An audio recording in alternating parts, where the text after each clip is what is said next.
श्री स्वामी समर्थ. अनंत कोटी ब्रह्मांड नायक राजाधिराज योगीराज परब्रह्म श्री स्वामी समर्थ महाराजांना कोटी कोटी प्रणाम. तसेच माझी व्हिडिओ जे सेवेकरी बघतायत त्यांना श्री स्वामी समर्थ. बघा मंडळी, आपल्याला सर्वांना माहिती आहे 31 ऑगस्टला गणपती स्थापना आहे.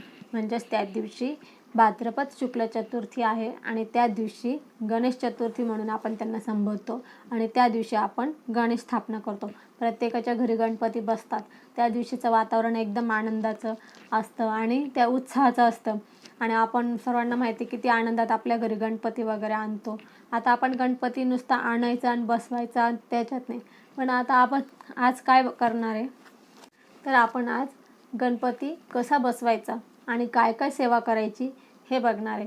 तर आपण नुसतंच गणपती आणला आणि बसवला की झालं की तसं नाही. आपल्याला गणपतीसाठी काही सेवा करावी लागते. गणपती कसा बसवायचा, कसा आणायचा, कोणता आणायचा हे आपण ह्या व्हिडिओमध्ये बघणार आहोत. तर सर्वप्रथम आपण गणपती आणताना डाव्या सोंडेचाच गणपती घ्यायचा आणि शक्यतो तर भरीव गणपतीच घ्यावा, कारण की जो शाडू मातीचा गणपती असतो तो तर आपण घरी जो गणपती बसवणार आहे तो आपण शाडू मातीचा आणायचा, म्हणजेच भरीव गणपती आणायचा. कारण की भरीव गणपती किंवा कुठलेही देव हे आपले भरीव असावे. भरीव देव असल्यावर त्याचीवर जे आपण सेवा करू त्याचं आपल्याला पुण्यफळ मिळतं. आणि जे पोकळ देव असतात तर आपण माझे एक व्हिडिओ बघितले असेल मागे, मी टाकली होती की आपल्या देवालयात देव कसे असावे. तर तसंच आपले गणपतीसुद्धा आपल्या घरामध्ये जरी आपला तो 10 दिवसाचा गणपती असला तरी आपल्याला तो भरीव गणपतीच आणायचा. म्हणजे आपण 10 दिवस त्याची भरपूर सेवा करणार आहे. आपण गणपती स्तोत्र म्हणणार आहे, गणपती अथर्वशीर्ष म्हणणार आहे, नैवेद्य आरती हे सगळं आपण करणार आहे. पण मग आपल्याला त्याचं फलश्रुती मिळाली पाहिजे ना, म्हणून आपण गणपती हा भरीवच आणायचा. साधा म्हणजे पोकळ गणपती आणायचा नाही. आता आपण गणपती आणायचा म्हणजे आता आपल्याला समजलं की गणपती कोणता आणायचा, गणपती आपला हा भरीव आणायचा हे समजलं. परंतु आता आपल्याला नुसतंच गणपती आणायचा नाही, तर तो गणपती कसा आणायचा. आता आपण दुकानात बघितलं की दुकानातून आपण भरीव गणपती आणायचा, पोकळ गणपती आणायचा नाही. म्हणजेच आपण जर 8-10 दिवस सेवा करू गणपतीची, त्याची फलश्रुती आपल्याला मिळाली पाहिजे. पोकळ देवावर केलेली सेवा त्याची फलश्रुती मिळत नाही. पोकळ देवाची केलेली सेवा त्याची फलश्रुती मिळत नाही, म्हणून आपल्याला भरीव आणायचं. आता आपण आणतो जेव्हा दुकानातून गणपती आणतो, त्या दुकानातून गणपती जो आणतो ना, काही जण काय करतात गणपतीचं तोंड झाकून आणतात. तर आपल्याला तसं करायचं नाही. गणपती झाकून आणायचा नाही. आपल्याला गणपती उघडा आणायचा, म्हणजेच आपल्याला त्याचं तोंड उघडं ठेवायचं. म्हणजे जो चेहरा आहे गणपतीचा हा उघडा ठेवायचा. कारण की कसं असतं की आपल्या घरी येताना गणपतीचे डोळे झाकून किंवा गणपतीला झाकून नाही, आपल्या घरी तो उघड्या डोळ्याने आणायचा. म्हणजेच तो काय होईल, जी त्याच्याकडे मधली जी ऊर्जा आहे ती आपल्याकडे त्याच्याबरोबर येईल. तर आपल्याला झाकून आणायचं नाही. आता आपण गणपती आणतो तर आपण काय करतो, त्याचं तोंड हे आपल्याकडे करतो. तर आपल्याकडे नाही करायचं, गणपतीचं तोंड समोर करायचं. आपल्याकडे पाठ, आपण असा गणपती धरतो इथे. तर गणपतीकडे म्हणजे गणपतीचं तोंड हे पुढं ठेवायचं आणि आपल्याकडे त्याची पाठ ठेवायची. असं आपण आपल्या घरी गणपती आणायचा. आणि त्यानंतर गणपती आणल्यानंतर आता आपण दारात आल्यानंतर डायरेक्ट घरात यायचं नाही. मग गणपती म्हणजे दरवाजाच्या बाहेर, उंबऱ्याच्या बाहेर गणपती आणला की आपण आपली घरातली जी सुवासिनी असते तिने गणपतीचं औक्षण करायचं. आणि घरातल्या मुलांनी वगैरे आपलं टाळ असेल किंवा नसेल टाळ तर घंटा, असं घंटा वाजवायचा आणि टाळ वाजवायचा आणि घरातल्या सुवासिनींनी गणपतीचं औक्षण करायचं. आणि औक्षण केल्यानंतर ज्यांनी गणपती आणलाय म्हणजे आपले पती किंवा मुलं जे गणपती घ्यायला गेले होते त्यांचं औक्षण करायचं आणि गणपती बाप्पाला मनोमन विनंती करायची हात जोडून, हे गणपती बाप्पा माझ्या घरात शुभ पावलाने प्रवेश कर आणि माझ्या घरात सगळं सुख समृद्धी लाभू दे. आपण अशी गणपतीला मनोमन विनंती करायची आणि टाळ्यांच्या, त्यानंतर घंटाच्या आणि टाळच्या नादामध्ये, गजरामध्ये आपण गणपती बाप्पाचं जय जयकार करत घरात प्रवेश करायचा. असं गणपतीचा आपण घरात प्रवेश करायचा. पण तत्पूर्वी आता आपल्या घरात जी स्त्री असते तिने तोपर्यंत गणपतीची तयारी करून ठेवायची. म्हणजेच आपल्याला जिथं गणपती बसवायचा आहे तिथं आपण सर्वप्रथम चौरंग ठेवायचा किंवा पाट ठेवायचा. त्याच्यावर एक कोरा कपडा, म्हणजेच लाल वगैरे जो कपडा असेल तो आपला कोरा कपडा ठेवायचा आणि त्यावर आपण तांदूळाने स्वस्तिक काढायची. तांदूळांनी म्हणजे रास भरतो आपण तशी तांदूळाने अशी व्यवस्थित स्वस्तिक काढायची आणि स्वस्तिक काढल्यावर त्या स्वस्तिकची हळदी कुंकू लावून पूजा करायची आणि मग जो गणपती आणलेला आहे आपण तो गणपती आपण त्याच्यावर ठेवायचा. फक्त ठेवायचा, आपण लगेच त्याची स्थापना करायची पण आपण तो गणपती आणलेला त्या स्वस्तिकवर गणपती ठेवायचा. आणि मग नंतर आता आपल्याला लगेच बसवायचं असेल तर ठीक आहे. आता आपल्याला गणपती बसवताना आपण काय करायचं, आता तो ठेवला की तिथे त्याच्या उजव्या हाताला गणपतीच्या उजव्या हाताला कलश मांडायचा. कलश हा कधी पण कलश गणपतीच्या उजव्या बाजूला मांडायचा. आता खाली काय करायचं, खाली गहू घ्यायचे, त्यावर पाणी भरलेला तांब्या ठेवायचा आणि त्याच्यामध्ये हळदी कुंकू, अक्षदा, फूल, त्यानंतर दुर्वा आणि पैसा आणि सुपारी हे त्या पाण्यात टाकायचं आणि त्यानंतर त्याच्यावर 5 पानं लावायचे. आपल्याकडे नागलीचे पानं असेल तर उत्तमच आहे आणि नसेल पानं नागलीचे तर आपण आंब्याचे पानं पण लावू शकतो. तर आपण ते 5 पानं लावून त्याच्यावर नारळ ठेवायचं.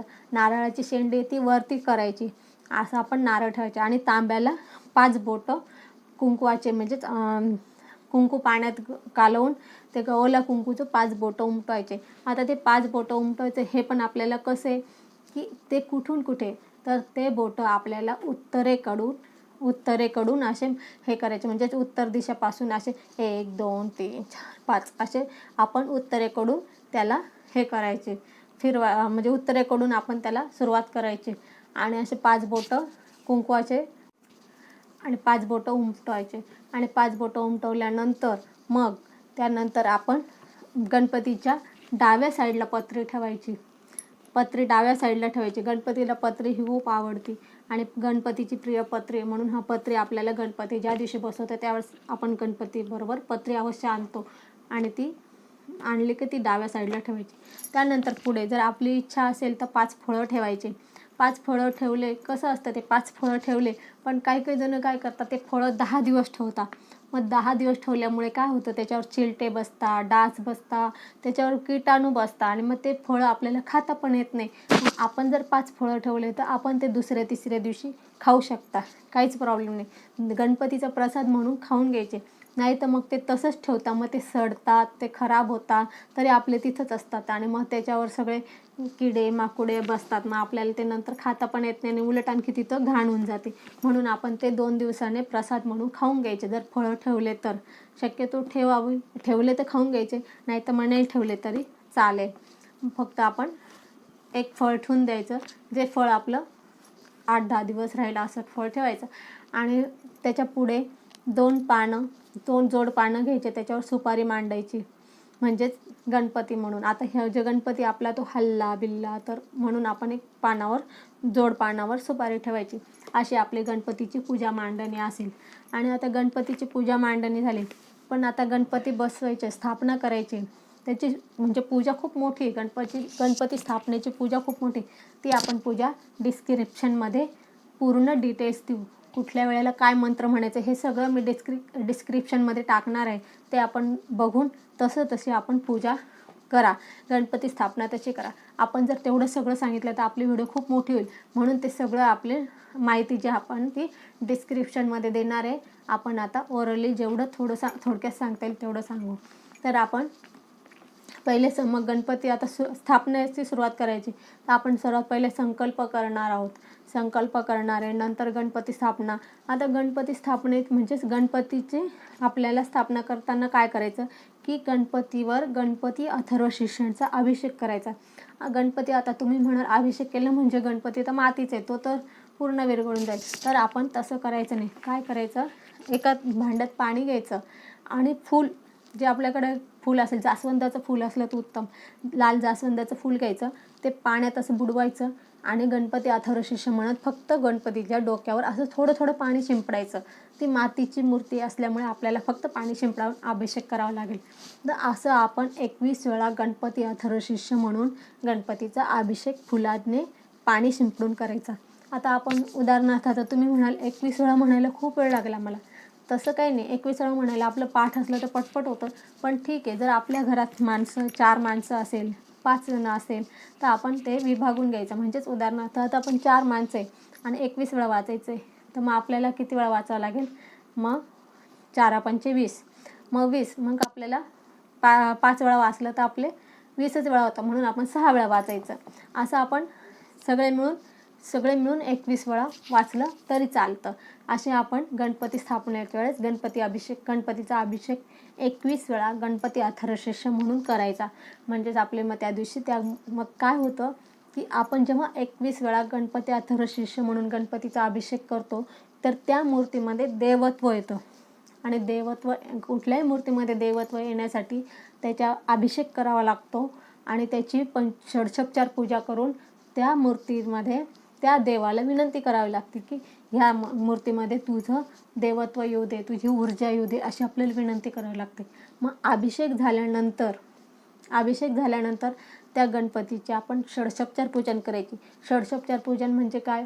गणपतीला धूप दीप ओवाळायचं, त्यानंतर हळदी कुंकू, त्यानंतर तुमचा अक्षदा असेल, गुलाल असेल, फूल असेल, हे सगळं वाहून झालं की मग गणपतीला मनोमन विनंती करायची की हे गणराया, तू ह्या मूर्तीमध्ये तुझे प्राण उतरू दे आणि तुझी ऊर्जा असेल ती सगळी ऊर्जा ह्या मूर्तीमध्ये येऊ दे आणि मी जी सेवा करेल 10 दिवस त्याची मला फलश्रुती मिळते, अशी आपण विनंती करायची. आणि नंतर मग आपण गणपती अथर्वशीर्ष जे स्तोत्र म्हटलं त्याचं नंतर सगळं पूर्ण पूजा झाल्यानंतर आपण फलश्रुती एकदा म्हणायची. अशी आपण गणपतीची स्थापना करायची. त्यानंतर मग आरती, तुम्ही जो स्वयंपाक केला असेल किंवा मोदक केले असेल तर त्याचं नैवेद्य द्यायचा आणि आरती करायची. ते असं आपल्या गणपती स्थापना असेल. आणि त्याच वेळी तुम्ही जेव्हा असे गणपती अथर्वशीर्ष म्हणून जेव्हा गणपतीची स्थापना कराल तर त्यावेळेला तुमच्या गणपतीमध्ये देवत्व येईल आणि गणपतीत प्राण येईल. म्हणून मग आपण जी काही सेवा करू तर त्याची आपल्याला पूर्ण फलश्रुती मिळेल. आणि मग आपण अशी स्थापना करा. कसं असतं की जेव्हा गणपती म्हणजे हे जे 10 दिवस असतं गणपतीचे, 10 दिवस म्हणजेच गणेश चतुर्थीपासून आणि अनंत चतुर्थीपर्यंत हे 10 दिवस पृथ्वीवर गणेश तत्व हे खूप प्रमाणात असतं. म्हणजे प्रत्येक नवरात्र म्हणा, आता नवरात्रात 9 दिवस देवीचे नवरात्र असतात, त्यावेळेस देवी तत्व असतं. तसंच गणपतीचं पण हे 10 दिवस गणेश तत्व पृथ्वीवर जास्त प्रमाणात असतं. म्हणून आपण जेवढी जास्त सेवा करू तेवढं ते जे तत्व आहे गणेश तत्व ते आपल्याला जास्तीत जास्त आत्मसात करता येईल. म्हणून आपण गणपती जेव्हा बसवतो 10 दिवस तर जास्तीत जास्त गणपती अथर्वशीर्ष पठण करायचं, म्हणजे आपल्याला तेवढी ऊर्जा मिळेल. आता गणपती अथर्वशीर्ष आणि गणपतीची सेवा करणं म्हणजे काय? गणपती हे बुद्धीचे गणपतीची सेवा केल्यानंतर आपल्याला बुद्धी मिळते आणि स्मरणशक्ती मिळते. आपल्याला सर्वांना माहिती आहे गणपती हे रिद्धिसिद्धीचे दैवत आहे आणि त्यामुळे आपल्याला त्याची सेवा ह्या 10 दिवसात जास्तीत जास्त करायची. जास्तीत जास्त गणपती अथर्वशीर्ष, तुम्हाला गणपती अथर्वशीर्ष नाही वाचता आलं तर गणपती स्तोत्र याचे जास्तीत जास्त पाठ करायचे, जास्तीत जास्त सेवा करायची आणि आपल्या पदरात पुण्य पाडून घ्यायचं. आणि गणपतीला आपण रोज गणपती अथर्वशीर्ष वाचून आणि हातात दुर्वा घेऊन गणपती अथर्वशीर्ष वाचून गणपतीच्या डोक्यावर दुर्वा व्हायच्या आणि गणपतीला रोज विनंती करायची की मला बुद्धी दे, मला स्मरणशक्ती दे. हे सर्व आपण मनोमन गणपतीला मागायचं. म्हणजे आपल्याला ह्या दिवसात जास्तीत जास्त बुद्धी स्मरणशक्ती गणपती देईल.